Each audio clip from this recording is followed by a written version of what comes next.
everyone present here today. Myself, Pradile Madhav. I warmly welcome you all to today's webinar on the thought-provoking topic, Heritage Under Threat. Conservation and Care with Carelessness invites us to reflect deeply on the paradox surrounding heritage. Preservation in the modern world, where efforts to conserve sometimes unintentionally lead to neglect or distortion. We are truly honored to have with us our distinguished speaker, Mr. Gautam Mukhopadhyay. Mr. Mukhopadhyay has been a dedicated faculty member in the Department of History at Ramakrishna Mission Vidya Mandir, Belur since 2002, and alumnus of the same institution. He is the author of the acclaimed book, আধুনিক ইতিহাস চর্চার আলোকে স্বামী বিবেকানন্দের ইতিহাস দর্শন.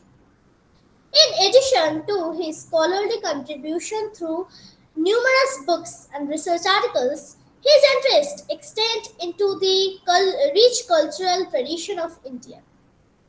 He has received training in Indian classical music, particularly the Dhrupad style as well as Bengali Tokpa, and is actively associated with the Kolkata Cinema Musicians Association as a keyboard artist. His passion for heritage is also reflected in his work on tourism studies. He has edited significant volumes such as Tourist Resources of India in Contemporary Perspective and co-edited Tourism to Travel Industry in the 21st Century, an exclusive approach in understanding history, heritage, culture, economy, and politics.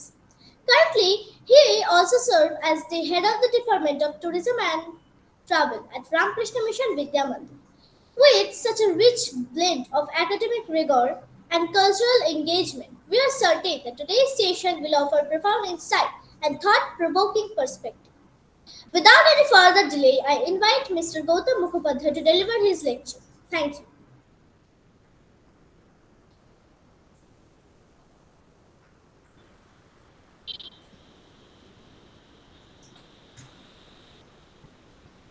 So start. Yeah, thank you. Thank you for this beautiful introduction. And I'd like to thank the organizers for giving me this opportunity to speak on this topic. Mainly, I will speak in Bengali and partly in English. আমি একটু স্ক্রিনটা share করে নিয়ে শুরু করছি.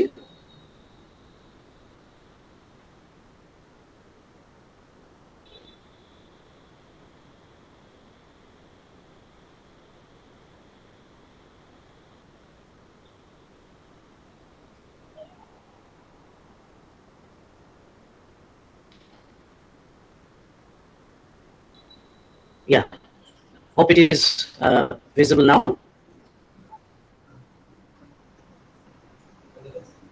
Yes, sir. Today's topic is heritage under threat, conservation, and care with carelessness. Heritage শব্দটার সঙ্গে আমরা সবাই পরিচিত. আমার থটটার একটা কি বলবো সিনপসিস আমি শুরুতেই বলতে চাই. আমরা চারিদিকে এখন হেরিটেজ কনজারভেশন দেখছি, নানাভাবে হেরিটেজ নিয়ে কাজ হচ্ছে, কিন্তু বেশিরভাগ ক্ষেত্রেই এই কনজারভেশন গুলো হেরিটেজকে অনেক বেশি ডিস্টার্ব করছে, ক্ষতি করছে. সেই বিষয়টাকেই আমি আজকে তুলে ধরতে চাইছি, যে কারণে আমি বিষয়টা রেখেছি হেরিটেজ আন্ডার থ্রেট. এবং আপনারা অনেকেই হয়তো জানেন যে গত বছরে ইউনেস্কো ওয়ার্ল্ড হেরিটেজ ডে এটাই থিম ছিল. সেই বিষয়টা শুধু যে গত বছরই রেলেভেন্ট ছিল তা তো নয়, এটা চিরকালীন এটা রেলেভেন্স রয়েছে এটার. এবং এইটা এমন এক ধরনের care which is a care with carelessness. আমরা মনে করছি আমরা কেয়ার করছি, কিন্তু এটা যে একটা সায়েন্স, এটা যে একটা বিশেষ গুরুত্ব রয়েছে, সেইটাকে হয়তো আমরা অনেক সময় বুঝতে পারি না, এবং যে কারণে হেরিটেজ কনজারভেশনের ক্ষেত্রে নানা ধরনের সমস্যা দেখা দিতে পারে. এবং বিশেষ করে মাস লেভেলে I would like to say that this lecture is like an awareness program, a part of an awareness program. এবং সেইখানে আমরা যারা এটার সম্পর্কে পড়াশোনা করছি বা জানি, হেরিটেজ নিয়ে কাজ করছি, তারা অনেক বেশি অ্যাওয়ার, কিন্তু সাধারণ মানুষ তারা অনেকেই কিন্তু হয়তো এই বিষয়টা সম্পর্কে অ্যাওয়ার নন। আমি কতগুলো বিপদের জায়গা যেগুলো সমস্যা তৈরি করতে পারে সেইগুলো নিয়ে আজকে আলোচনা করব, এবং তার প্রথম পার্টে যেটা দেখবার চেষ্টা করব সেটা হচ্ছে যে what is the meaning of conservation. আমরা অনেক সময় শব্দগুলোকে এদিক ওদিক করে ফেলি, গুলিয়ে ফেলি। কনজারভেশন, রেনোভেশন, রেস্টোরেশন, অনেকগুলো শব্দ রয়েছে। সেই শব্দগুলোকে কি বোঝায় সেইগুলো আগে একটু দেখে নিয়ে তারপর আমরা আমাদের মূল জায়গাটায় প্রবেশ করব।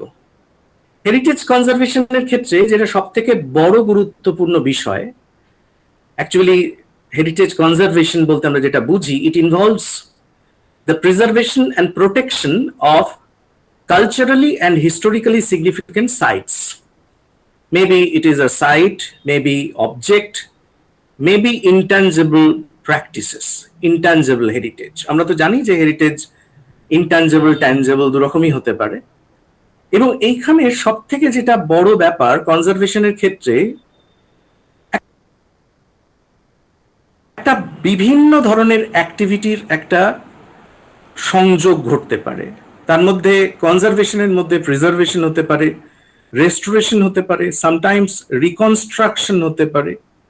But the most important thing is authenticity and longevity. এটাকে অথেন্টিক রাখতে হবে এবং টিকিয়ে রাখতে হবে। এই যে অথেন্টিসিটি, এই অথেন্টিসিটিটা কিন্তু not only in case of structure or colour, কিন্তু সেটার এভরিথিং, শুধুমাত্র তার স্ট্রাকচারাল দিকটা বা তার বিভিন্ন যে অন্যান্য দিকগুলো সেটাই টিকিয়ে রাখলে হবে না। তার প্রত্যেকটা বিষয়, সেটা যা দিয়ে তৈরি সেটাও কিন্তু একই রাখতে হবে, অথেন্টিসিটি। অর্থাৎ আমি একটা চুনসুরকির কনস্ট্রাকশনে পরবর্তীকালে রেস্টোর করতে গিয়ে বা সেটাকে তার রেনোভেশন করতে গিয়ে সিমেন্ট ইউজ করলাম, এইটাও কিন্তু অথেন্টিসিটিটাকে ব্রেক করছে। এইটা আমাদেরকে মাথায় রাখতে হবে। আমরা যেটা ভীষণভাবে এই দিকটাকে আজকাল নেগলেক্ট করছি, এবং এই অথেন্টিসিটিটার সঙ্গে সঙ্গেও কিন্তু কখনো কখনো জড়িত হয়ে আছে লংজিভিটির প্রশ্ন। কেন, সেটা আমার লেকচারটা আরো এগুলো আপনারা বুঝতে পারবেন যে অথেন্টিসিটির সঙ্গে সঙ্গে লংজিভিটিটা কেন জড়িয়ে আছে, এবং মেটেরিয়ালস এর ক্ষেত্রেও কেন সেম মেটেরিয়ালস অথেন্টিক ভাবে ইউজ করা উচিত, তার সঙ্গে লংজিভিটির কি সম্পর্ক, সেটাও কিন্তু আজকে আমার আলোচনায় সংক্ষেপে থাকবে। So one part is theory and the other part is practice. Theoretically heritage conservation, preservation, restoration যেভাবে আমরা দেখব, আমি এটাই দেখাবো যে ইন প্র্যাকটিস আমরা যখন গভর্নমেন্ট লেভেলে বা নন গভর্নমেন্ট লেভেলে বিভিন্নভাবে হেরিটেজ কনজারভেশনের কাজ করছি, that is basically a renovation, breaking the authenticity, destroying the authenticity, as well as challenging its longevity. এর যে দীর্ঘ টিকে থাকার প্রক্রিয়াটা, সেটাকেও আমরা নষ্ট করে দিচ্ছি। এই জায়গাটাই আজকের আলোচনায় আমার বিষয়বস্তু। এখানে কতগুলো কনসেপ্ট নিয়ে আমি একটু আগে আলোচনা করে নিতে চাইবো, থিওরিটিক্যাল ডিসকাশন। সেখানে প্রথম যে শব্দটা আসছে সেটা হচ্ছে preservation. That means and includes maintaining the fabric of a place in its existing state and retarding deterioration. অর্থাৎ এক্সিস্টিং স্টেটটাকেই রেখে দিতে হবে, এটাই হচ্ছে প্রিজার্ভেশন, টু প্রিজার্ভ অথেন্টিক্যালি। অর্থাৎ এইখানে প্রিজার্ভেশনের প্রশ্নটা এসে যাচ্ছে। আর রেস্টোরেশন হচ্ছে যে কোনো একটা কিছু ধ্বংস হয়ে গেছে সেটাকে আমরা রেস্টোর করছি, পুনঃস্থাপন করছি। সেই পুনঃস্থাপনের সময় আমাদেরকে মনে রাখতে হবে যে আর্লিয়ার স্টেটে তার যে অবস্থাটা ছিল সেইটাকে যাতে আমরা বর্তমান অবস্থায় রক্ষা করতে পারি। অর্থাৎ রেস্টোরেশন মানে এই নয় যে তার authentic structure and other things সেইগুলো সমস্ত ডিস্টার্বড হয়ে একটা নতুন কিছু তৈরি হয়ে গেল, এটা কিন্তু রেস্টোরেশন নয়, হেরিটেজের ক্ষেত্রে অন্তত নয়। আমার বাড়িতে আমি করতে পারি, কিন্তু একটা হেরিটেজ প্রপার্টিতে এটা করতে পারি না। রিকনস্ট্রাকশনেও কিন্তু আমি রিকনস্ট্রাকশন করতে পারি, কিন্তু সেখানে আমি ইন্ট্রোডিউস করতে পারি সাম মেটেরিয়ালস নিউ অর ওল্ড, কিন্তু সেইখানে রিক্রিয়েট করতে পারি না। রিকনস্ট্রাকশনের সময় একটা মূর্তি ছিল, সেখানে সেই মূর্তির প্যাটার্নটাকে আমি চেঞ্জ করে সম্পূর্ণ অন্য একটা মূর্তি দিয়ে সেটাকে রিপ্লেস করলাম। দেখবেন সাধারণত আর্কিওলজিক্যাল সার্ভে অফ ইন্ডিয়া এটাকে অ্যাভয়েড করে। যদি কোনো মূর্তি ভেঙে গিয়ে থাকে সেটা ভাঙা অবস্থাতেই থাকে, সেইটাকে কিন্তু ওইভাবে রিক্রিয়েট করার কোনো প্রক্রিয়া হয় না। অর্থাৎ রিকনস্ট্রাকশনের মধ্যে কিন্তু রিক্রিয়েশন এটা ইনক্লুডেড নয়, আমাদেরকে মাথায় রাখতে হবে। তার মানে এই প্রত্যেকটা ক্ষেত্রে যেটা আমরা দেখতে পাচ্ছি, we have to preserve the most authentic form of the heritage property. এই জায়গাটা ভীষণ গুরুত্বপূর্ণ একটা জায়গা।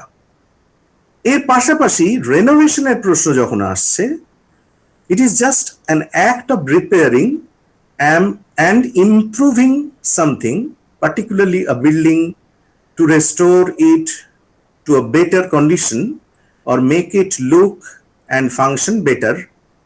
But in this case also, we have to make the authentic structure. We have to re-establish, restore. রেনোভেশনের মধ্যে দিয়েও কিন্তু আমাকে রেস্টোর করতে হবে। তার মানে একটা restoration or renovation or restructure আমি যাই করি না কেন, first thing we have to do is to study the monument first. Study means এখানে কিন্তু সেটা কোন কোন বস্তু দিয়ে তৈরি হয়েছে, brick structure or stone structure. If it is a stone structure, what is the nature of the stone? If it is a brick structure, what is the nature of a brick? What type of brick used? এইটা একটা বিরাট গুরুত্বপূর্ণ জায়গা। What type of cementing factor? Is it cement or anything else? এই সমস্তগুলো আমাদেরকে study করতে হবে। And sometimes it is needed to analyze all these things in a laboratory. সেখানে কেমিক্যাল পার্টিকলস গুলো বা বিভিন্ন বিষয় যেগুলো বস্তুর সমাহারে সেটা তৈরি হয়েছে, সেগুলো সব কিন্তু স্টাডি করার একটা জায়গা থাকে। অর্থাৎ এখানে কিন্তু একটা সায়েন্স লুকিয়ে রয়েছে। আমি একটা হেরিটেজ বিল্ডিং এর কিছু স্যাম্পল কালেক্ট করে আমাকে ল্যাবরেটরিতে দেখতে হবে যে বিল্ডিংটায় যে ব্রিক তৈরি হয়েছে, what was the nature of the mud, কাদাটা কেমন ছিল, তাতে রেশিও কিরকম ছিল, যেটা জোড়বার জন্য ব্যবহার করা হয়েছে অর্থাৎ সিমেন্টিং ফ্যাক্টর, সেটা চুনসুর কি হতে পারে, অর্থাৎ লাইমস্টোন বা ওই জাতীয় কিছু এলিমেন্টস হতে পারে, সেটা কি কি রেশিওতে মেশানো হয়েছিল, we have to find out, এবং তারপর সেটাকেই কিন্তু ইউজ করতে হবে। আমাদের কলকাতাতেও কিন্তু বেশ কিছু এই ধরনের কনজারভেশনের কাজ হয়েছে, প্রিজার্ভেশনের কাজ হয়েছে, অ্যান্ড সামটাইমস রিস্ট্রাকচারিং এর কাজ হয়েছে। তার একটা বিরাট ক্লাসিক্যাল এক্সাম্পল আপনারা অনেকেই জানেন যে স্বামী বিবেকানন্দের যে পৈতৃক ভিটে, সেটা যখন তৈরি করা হয়েছিল, ইভেন সেই সময়কার স্ট্রাকচারের ব্রিক তৈরি করা হয়েছিল, and beside the initiative of Ramakrishna mission, Archaeological Survey of India and their experts did a very well job. এই জায়গাটা কিন্তু একটা হাতের সামনে উদাহরণ, আরো অসংখ্য উদাহরণ আছে, এটা আমার হঠাৎ করে মনে পড়লো বলে বললাম। তো সুতরাং একটা হেরিটেজ প্রপার্টির রেনোভেশন, কনজারভেশন, তার রিকনস্ট্রাকশন, রেস্টোরেশন, হোয়াট এভার যাই বলি না কেন, সেটা কিন্তু এত সহজ বিষয় নয়। এবং তার সঙ্গে সঙ্গে রেনোভেশনের ক্ষেত্রে যে কি অ্যাসপেক্টস গুলোকে মাথায় রাখতে হবে, যে প্রধান বিষয়গুলো যেগুলোকে আমরা ইগনোর করতে পারি না, সেগুলোকে আমাদেরকে অবশ্যই মাথায় রাখতে হবে। সেগুলোর মধ্যে একটা হচ্ছে repair and improvement. You can repair it to improve it. Renovation focuses on fixing damage, যদি কোনো ড্যামেজ হয় সেটাকে ঠিক করা। আপডেটিং আউটডেটেড ফিচার্স, যেগুলো হয়তো নষ্ট হয়ে যেতে বসেছে। Making improvements to enhance the functionality and aesthetics of a building, সেইগুলোকে আমরা করতে পারি। কিন্তু সবসময় ওই জিনিসটা মাথায় রাখতে হবে, যাই করি না কেন it should be matched with the nature of the property of the building. সেটার প্রকৃতির সঙ্গে ম্যাচ করতে হবে। অন্য কোনো মেটেরিয়াল কিন্তু ম্যাচ নাও করতে পারে, সেখানে অনেকগুলো সমস্যা থেকে যেতে পারে। And to do that, we have to focus on the existing structures. কিরকম রয়েছে সেটাকে খুব ভালো করে দেখা। Unlike construction, which involves creating something entirely new, renovation works with existing structures. নিশ্চয়ই আমরা নতুন তৈরি করতে পারি। সামটাইমস এরকম দেখা যায়, যেমন ছত্তিশগড়ের সিরপুরে যে লক্ষ্মণ টেম্পল, সেটাকে যখন প্রথম পর্যায়ে পাওয়া গিয়েছিল, সেটার একটা স্ট্রাকচারকে কল্পনা করে নিয়ে, the structure was a Rekha Nagara style, you know, the Nagara style of North India. এটা রেখা নাগর স্টাইল ছিল, it was a brick work, এবং এটা যখন রেনোভেশন করা হয় তার পাশাপাশি প্রিজার্ভেশনের কাজও করা হয়েছিল। সেই রেনোভেশনের সময় তার যে শিখর অর্থাৎ যেটা চূড়া, সেটাকে রিকনস্ট্রাকশন করা হয়েছিল, এবং সেখানেও কিন্তু এই ধরনের ব্রিক ওয়ার্কটাকে ইউজ করা হয়েছে to give it it's appropriate shape. তার যে প্রকৃত আকৃতি সেটা পৌঁছানোর জন্য তাকে এই একই বিষয় দিয়ে চেষ্টা করা হয়েছে, একই ধরনের ব্রিক দিয়ে এটাকে চেষ্টা করা হয়েছে। If you find out the original picture of Lakshman temple, আমি এখানেও কিছু কিছু কনজারভেশন রেনোভেশনের চিত্র দেখাবো, before the renovation and after the renovation. সেখানে কোনগুলো ঠিকঠাক, কোনগুলো নয়, সেগুলো সবই আমি দেখাবো। আশা করি আপনাদের খুব ভালো লাগবে, ইন্টারেস্টিং লাগবে। সুতরাং এই জিনিসগুলোকে আমাদেরকে খেয়াল রাখতে হবে। আর কি, ভ্যারাইটি অফ স্কোপ, যেখানে আমাদের অনেকগুলো সুযোগ রয়েছে, কিন্তু সেই সুযোগগুলোরও কিছু লিমিটেশনস রয়েছে। কিছু জিনিস আমাদেরকে মাথায় রাখতে হবে। Renovations can vary greatly in scope, from minor cosmetic changes like painting or updating fixtures to more extensive projects that involve structural modifications, new plumbing or electrical systems, and changes to the layout of the building. হতেই পারে, কিন্তু layout change করার সময় আমাদেরকে খেয়াল রাখতে হবে যে অরিজিনাল স্ট্রাকচারের কোনো ডিস্টারবেন্স যেন না হয়, বা সেটার সঙ্গে যেন সেটা পুরোপুরিভাবে ম্যাচ করে। পোটেনশিয়াল ফর ইনক্রিজড ভ্যালু, কারণ হেরিটেজের এই জায়গাটাকে নষ্ট করে ফেললে renovations can significantly enhance the value of a property by improving its appearance, functionality and efficiency. আর সেটা যদি ঠিক ম্যাচ না করে, এই প্রত্যেকটা জিনিস, তার অ্যাপিয়ারেন্স, তার ফাংশনালিটি, তার এফিসিয়েন্সি, সমস্তটা নষ্ট হয়ে যেতে পারে। সুতরাং এইখানে কিন্তু আমাকে ম্যাচিং করতে হবে তার যে অরিজিনালিটি, তার অ্যাপিয়ারেন্স, তার ফাংশনালিটি সবকিছুর সঙ্গে।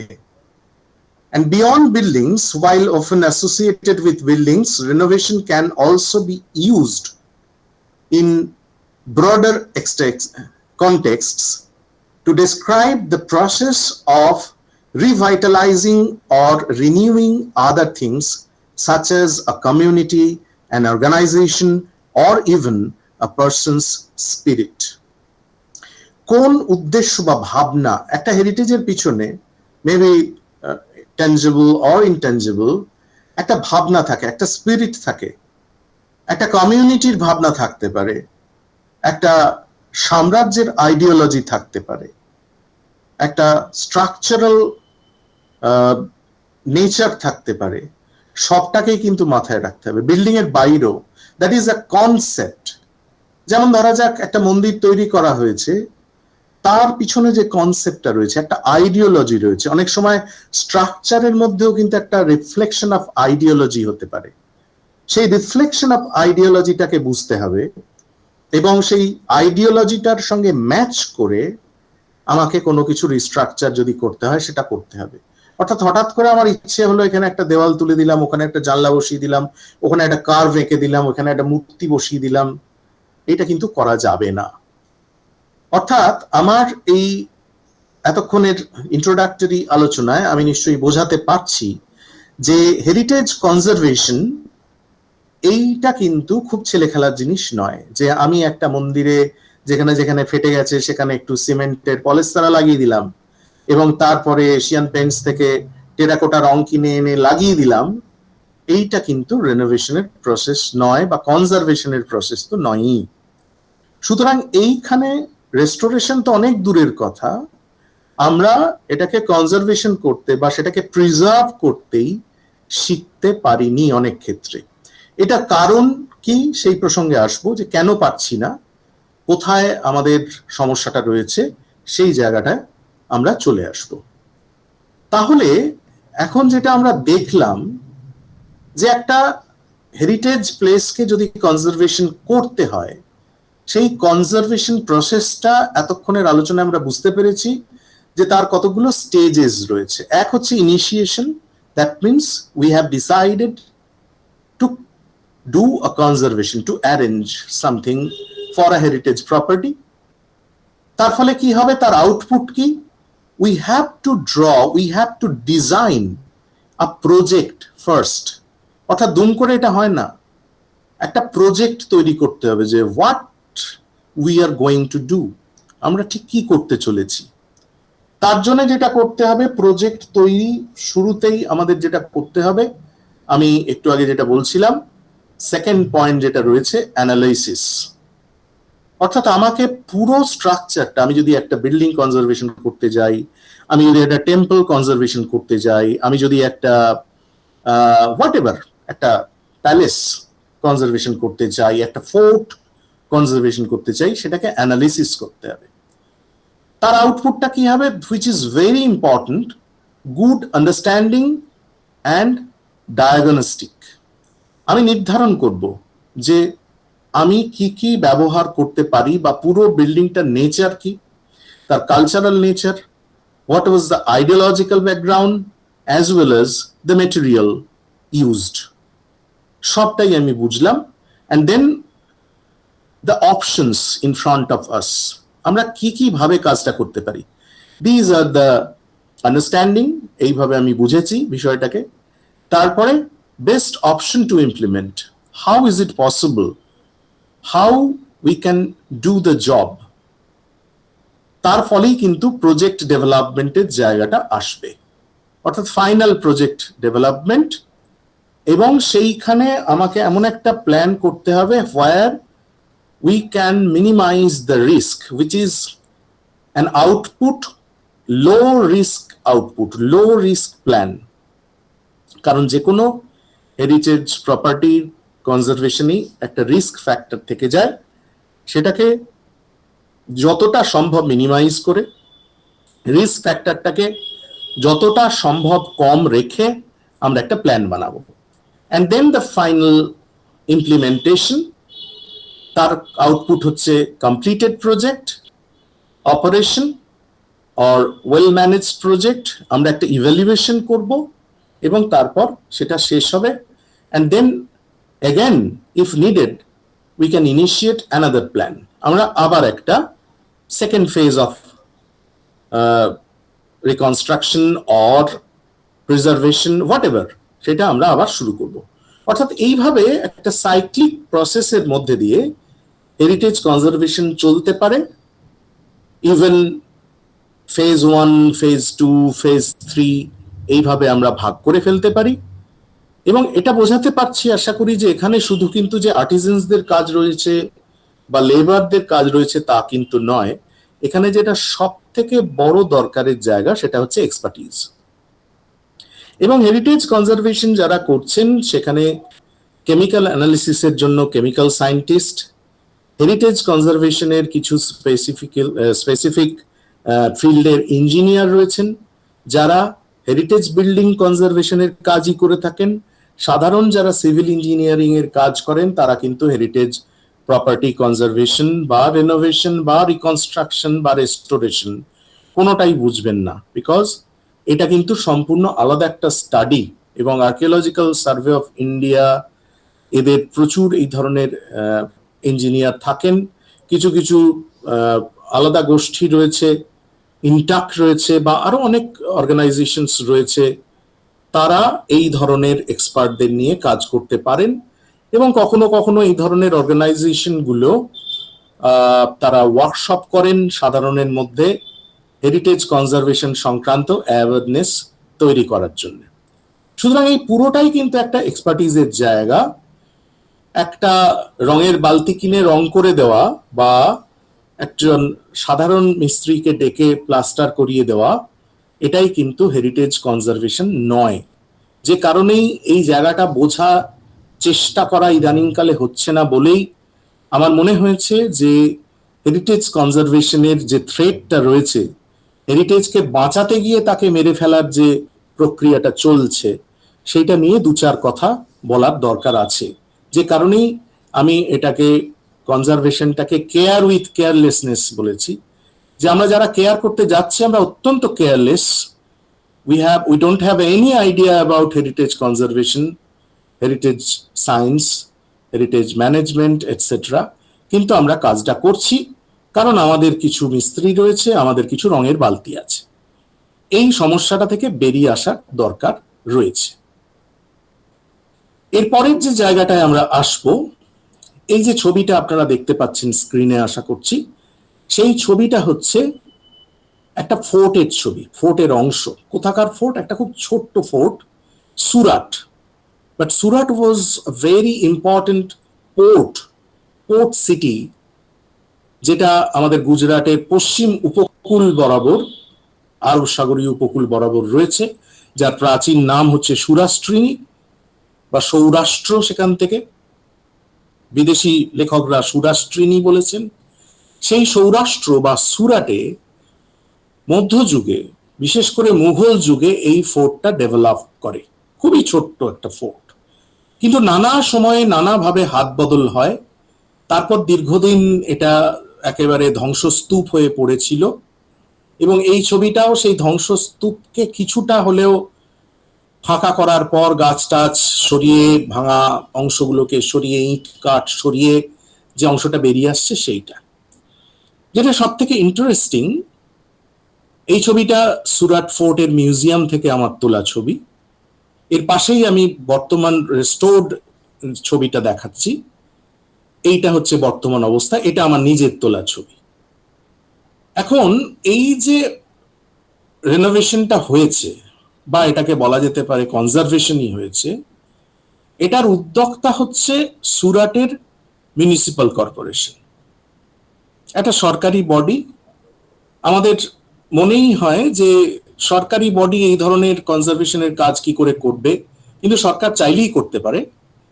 কারণ এরা যখন কাজটা করেছে, এই কাজটা কিভাবে করেছে, যেটা সব থেকে ইন্টারেস্টিং, সেটা হচ্ছে যে এই পুরো প্রসেসটার একটা ফটো গ্যালারি এরা এই মিউজিয়ামের মধ্যেই রেখেছে। আপনারা যদি কেউ যান, বা হয়তো গেছেন অলরেডি, কেউ কেউ হতে পারে, আপনারা দেখে থাকবেন, সেটা রয়েছে। সেখানে যেটা দেখা যাচ্ছে যে এরা এটা পুরোটা করার আগে, আমি ঠিক এর আগের স্লাইডে যে প্রসেসটা দেখালাম, সাইকেলটা দেখালাম, হুবহু সেইভাবে এটাকে ফলো করেছেন। এবং গ্রুপ অফ এক্সপার্টস, তারা এই বিষয়টার উপরে দীর্ঘদিন ধরে কাজ করেছেন, তবে এটা সম্ভব হয়েছে। অর্থাৎ এটাকে আমাদের বাংলায় যেরকম একটা প্রবাদ বলে, উঠলো বাই কটক যাই, সেরকম ব্যাপার কিন্তু নয়। এবং ঠিক যে প্যাটার্নে, যে মেটেরিয়ালে, যে স্ট্রাকচারে এই পুরো অংশটা ছিল, এরকম দু একটা অংশ রয়েছে, উইং রয়েছে ফোর্টটার মধ্যে, সেটা রয়েছে। এবং এখন এটা সাধারণ ট্যুরিস্টদের জন্যও খুলে দেওয়া হয়েছে। একটু আগে আপনারা শুনলেন যে আমি ট্যুরিজম নিয়েও একটু আধটু কাজকর্ম করি, হেরিটেজ ট্যুরিজম নিয়ে। ট্যুরিস্টদের খুলে দেওয়া হয়েছে শুধু নয়, এটাকে দেখতে গেলে প্রথমেই ওরা যেটা করে, একটা 15-20 মিনিটের ডকুমেন্টারি দেখায়, what is the importance of this place. তার একটা ব্রিফ হিস্ট্রি পরিষ্কারভাবে দর্শকদের সামনে তুলে ধরা হয়। ছোট্ট একটা ডকুমেন্টারি, ওটা আপনাকে দেখতেই হবে, ওটা শুরু, তারপর আপনি ফোর্টের মধ্যে ঢুকতে পারবেন। এখন এই যে যত্নটা, এই যে কেয়ার, একটা হেরিটেজকে ধরে রাখার এই যে একটা প্রচেষ্টা, এইটা আমাকে ভীষণভাবে নাড়া দিয়েছিল। এর আরেকটা ছবি দেখাই। এটা একটা অলিন্দ বা বারান্দা, একটা করিডোর। সেই জায়গাটা আগে এরকম অবস্থা ছিল যখন ফোর্টটা রেনোভেশন শুরু হয়, অবশ্যই প্রথম ছবিটা আর্কাইভস থেকে নেওয়া, ওখানকার ফোর্টের আর্কাইভাল যে পিকচার গ্যালারি রয়েছে সেখান থেকে। আর পাশের ছবিটা আমার নিজের তোলা, যেটা এই মুহূর্তে ফোর্টের এই অবস্থার মধ্যে, এই অবস্থায় ফোর্টে রয়েছে। তা আমি এটাই বলতে চাইছি যে দেখুন, একেবারে স্ট্রাকচার থেকে শুরু করে, মেটেরিয়াল থেকে শুরু করে দেখলেই বুঝতে পারবেন, আপনাদেরও যথেষ্ট অভিজ্ঞতা রয়েছে, মেঝে পর্যন্ত তাকান, ওপর থেকে নিচ পর্যন্ত, বুঝতেই পারবেন যে কিভাবে একই স্ট্রাকচারকে বজায় রেখে একটা নতুন করে বিল্ডিংকে দাঁড় করিয়ে ফেলা যায়। এবং এই ডান দিকের অংশটা হচ্ছে এখনকার একটা মিউজিয়াম, তাতে অনেক কিছু সংগ্রহ রয়েছে, দেখবার মতো বিষয় এইগুলো রয়েছে। সুতরাং আমাদের কিন্তু হেরিটেজ প্রপার্টি এই ধরনের প্রচুর রয়েছে, কিন্তু আমরা অনেক ক্ষেত্রেই এই ধরনের মেজার্স গুলো, প্রসেস গুলোকে ফলো করতে পারছি না, শুধুমাত্র আমাদের নিষ্ঠার অভাবে। এই জায়গাটাই আমি একটু বলতে চাইব। এর পরের যে ছবিটাতে আমি চলে আসব, সেটা আমাদের বেঙ্গলের একটা ছবি। বাঁদিকের ছবিটা একটি সাইট থেকে নেওয়া, সেটা পুরনো ছবি। পুরনো ছবি আমার কাছে নেই, তার কারণ হচ্ছে এটার ওই সর্বনেশের রেনোভেশনটা হয়ে গেছে। এটা একটা পুরনো ছবি, সেইটাকে এইভাবে রং করা হয়েছে। ইলামবাজারের একটা দেউল। ডান দিকের ছবিটা আমার তোলা, এটা বর্তমান অবস্থা। বাঁদিকের ছবিটা পুরনো অবস্থা, যেখানে পুরনো টেরাকোটা গুলোকে দেখা যাচ্ছে, যদিও সেখানেও সম্ভবত একবার রঙের পোঁচ লাগানো হয়েছিল, আবছা আবছা করে সেটা দেখা যাচ্ছে। এবং এই রঙের পোঁচটা লাগানোর ফলে দেখুন, যেটা সব থেকে ভালো করে লক্ষ্য করে দেখুন, please see the left side photograph on the screen, যেখানে কিন্তু একটা শ্যাওলার আস্তরণ পড়েছে। আমি বড় করেও দেখাবো ছবিগুলো।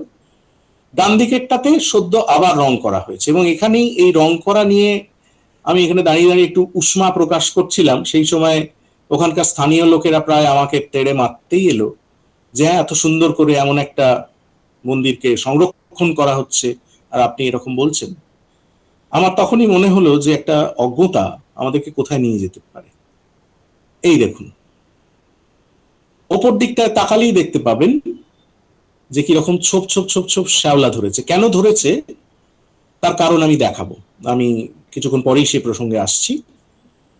এইভাবে এই রং করলে কিন্তু এই জিনিসটা তৈরি হবে, কারণ এটা তো অরিজিনাল টেরাকোটা।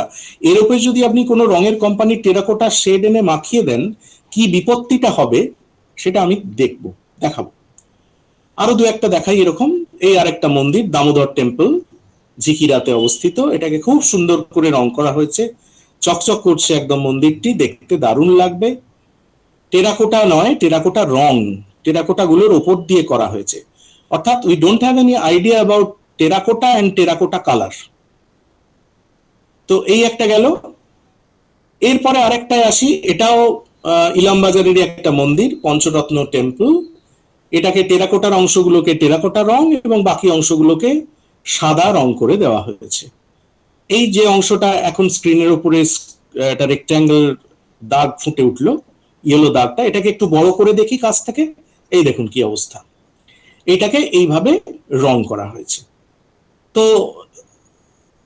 থ্যাংক গড, এটা মহাপ্রভু টেম্পল ইলামবাজারের, যেটা নিয়ে কদিন ধরেই আপনারা অনেকেই ওয়াকিবহাল মাত্রই দেখবেন যে ফেসবুকে এআই ক্রিয়েটেড স্ট্রাকচার তৈরি করে দেখানোর চেষ্টা চলছে যে এটার স্ট্রাকচারটা কেমন হতে পারত, যদিও বেসের স্ট্রাকচারের সঙ্গে এআই জেনারেটেড ওপরের স্ট্রাকচারের কোনো মিল নেই, কারণ বাংলার মন্দির শিল্প সম্পর্কে এআই এর কোনো ধারণা নেই।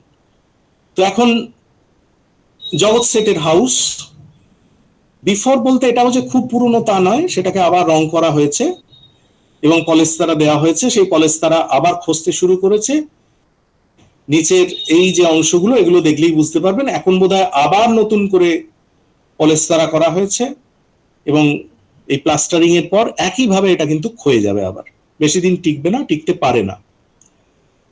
এইরকম ভাবে যে জিনিসগুলো করা হচ্ছে, এতে সমস্যাটা কি হয় সেগুলো আমরা দেখি। পুরনো আমলের যে স্ট্রাকচার গুলো, এই যে জিনিসটা আমি এখন স্ক্রিনে দেখাচ্ছি, বেশিরভাগ কিন্তু এই চুন সুরকি মিশিয়ে একটা মিক্সচার তৈরি করে সেইগুলো দিয়ে তৈরি করা হয়।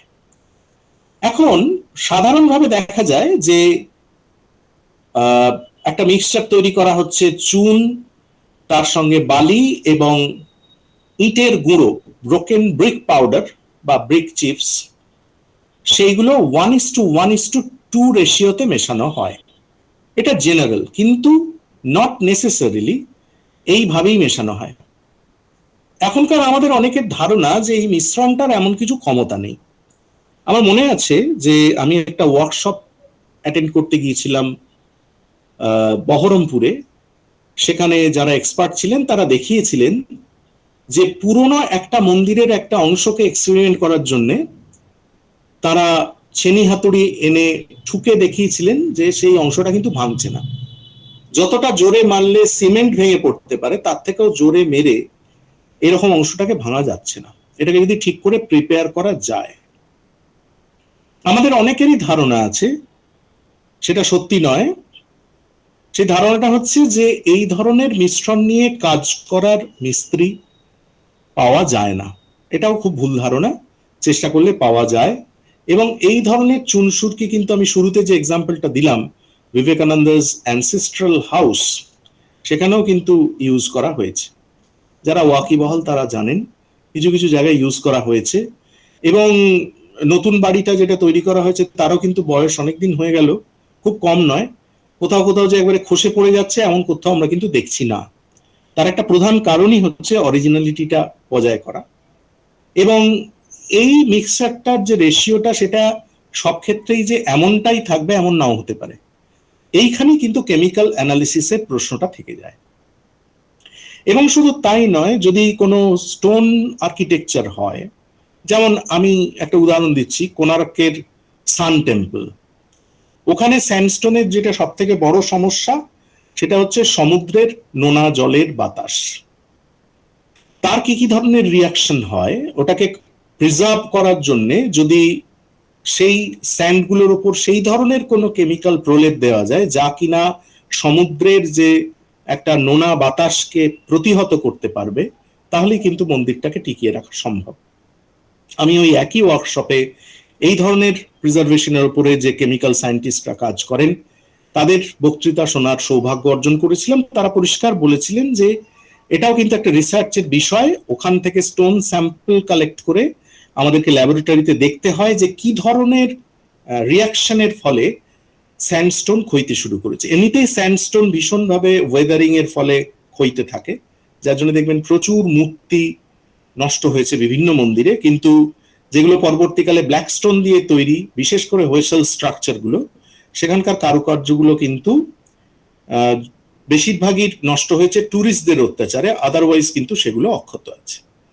তাহলে এই মেটেরিয়ালটাকে আমাকে খুব ভালো করে ইউজ করতে হবে।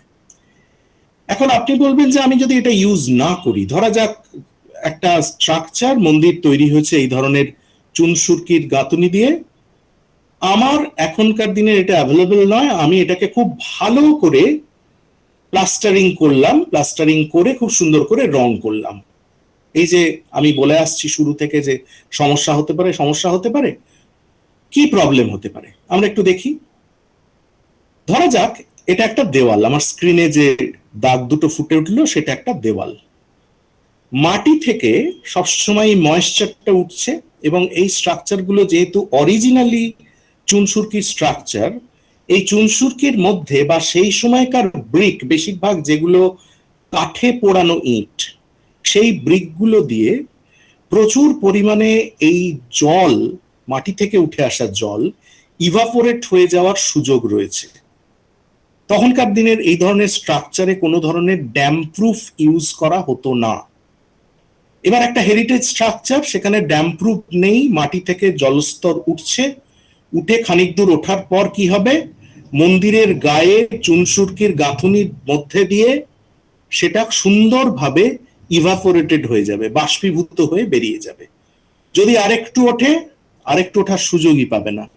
তাহলে আমার জলস্তরটা উঠলো কতটুকু, সামান্য উঠলো, তার যে বেস রয়েছে, ফাউন্ডেশন, সেখান থেকে কিছুটা উঠে সেটা ইভাপোরেট হয়ে বাইরে বেরিয়ে গেল।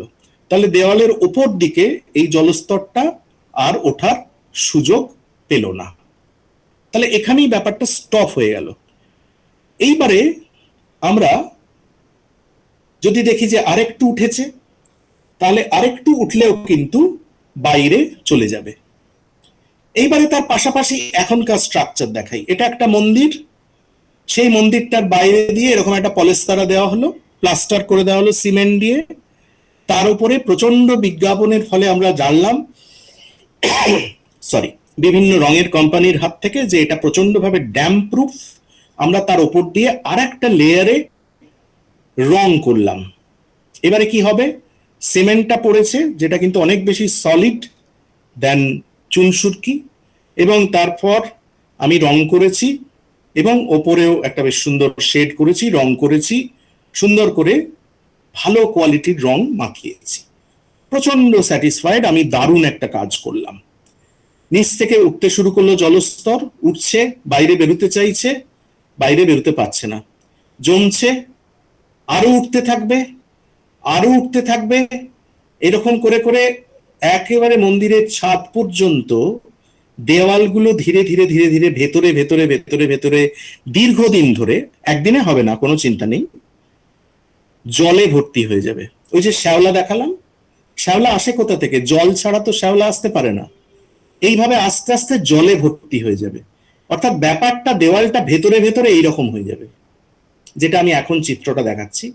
এবং এই জলস্তরটা প্রায় ওপর অব্দি চলে যাবে, যার জন্য দেখবেন খুব সহজেই পাখিরা যখন কোনো গাছের বীজ বয়ে আনবে, এনে মন্দির গাত্রে বা কোনো স্ট্রাকচার, যে স্ট্রাকচারের কথা আমরা বলছি, সেখানে ওপরে ফেলবে, তখন সঙ্গে সঙ্গে ওখানে খুব সুন্দর করে গাছ হয়ে যাবে।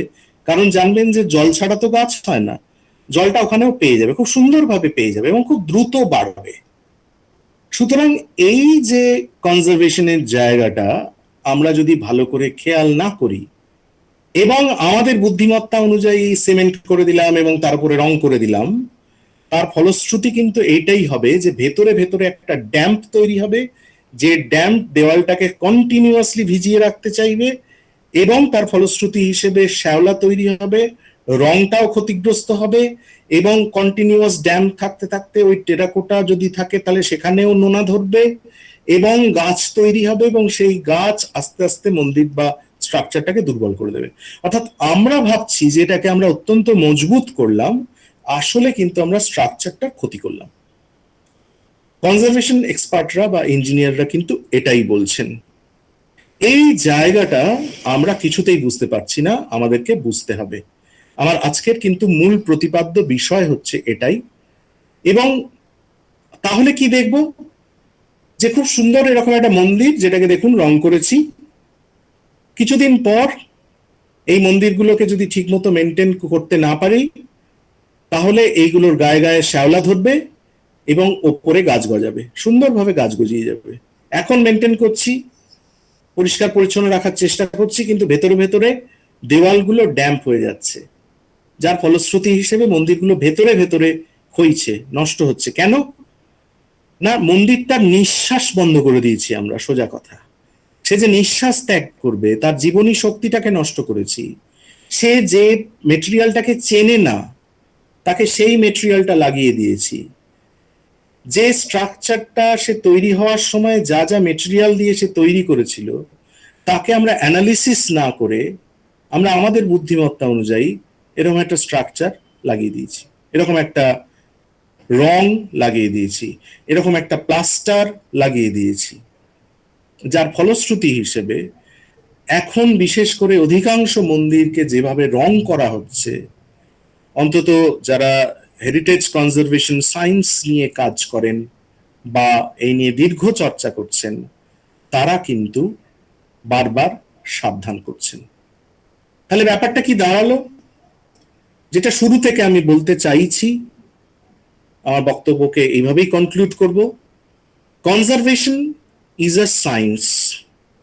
কনজারভেশন কোনো ছেলে খেলা কথা নয়। It is not just unskilled renovation. কেন আনস্কিলড? কারণ অধিকাংশ ক্ষেত্রেই আমরা কোনো এক্সপার্টের পরামর্শ নিই না। এবং মনে রাখতে হবে যে যেভাবে, অবশ্যই আমি এটা বলা বাহুল্য, আমি এটা বলিনি যে আমি যে পদ্ধতিতে কনজারভেশনের কথা বলছি সেটা অফকোর্স বেশি কস্টলি, একটু সেখানে আমাদেরকে খরচ করতে হবে, কিন্তু তার মূল্য কি এই হেরিটেজ বিল্ডিং গুলোর থেকেও বেশি? সেগুলোকে বাঁচিয়ে তোলাটা বা বাঁচিয়ে রাখাটা সেটাই কি প্রধান গুরুত্বপূর্ণ বিষয় নয়? এই প্রশ্নটা আজকে আমি রাখলাম আপনাদের সামনে, এবং যে কারণে কনজারভেশনকে যতক্ষণ না আমরা একটা বৈজ্ঞানিক পদ্ধতিতে প্রয়োগ করতে পারছি, যে কোনো একটা স্ট্রাকচারকে শুধুমাত্র রং করে দেওয়াটাকেই কনজারভেশন বলে না, এটা যতক্ষণ না আমরা মাস লেভেলে বুঝতে পারছি, এবং বিশেষ করে আমরা যারা এখানে রয়েছি প্রত্যেকেই পড়াশোনার জগতের মানুষ, আমরা যদি আমাদের ছাত্রছাত্রীদের ক্লাসে পড়ানোর ফাঁকে ফাঁকে বা যে কোনো সুযোগ মতো এই বার্তাটা দিতে না পারি, তাহলে কিন্তু এটা থেকে যাবে, ধারণাটা, ভুল ধারণাটা থেকে যাবে যে কনজারভেশন কিন্তু একটা বিজ্ঞান, এটা শুধুমাত্র হঠকারী সিদ্ধান্ত নিয়ে কয়েকটা রেনোভেশন নয়। এই জায়গাতে এসে আমি আমার বক্তৃতা শেষ করব। আপনাদের সকলকে ধন্যবাদ জানাচ্ছি। যদি আপনাদের কোনো কোয়েশ্চেন থাকে অবশ্যই আমাকে করতে পারেন, এবং আমি আপনাদের সেই প্রশ্নের উত্তর দেওয়ার চেষ্টা করব। সকলকে আরেকবার অসংখ্য ধন্যবাদ জানিয়ে আমার কথা এখানেই শেষ করছি। নমস্কার।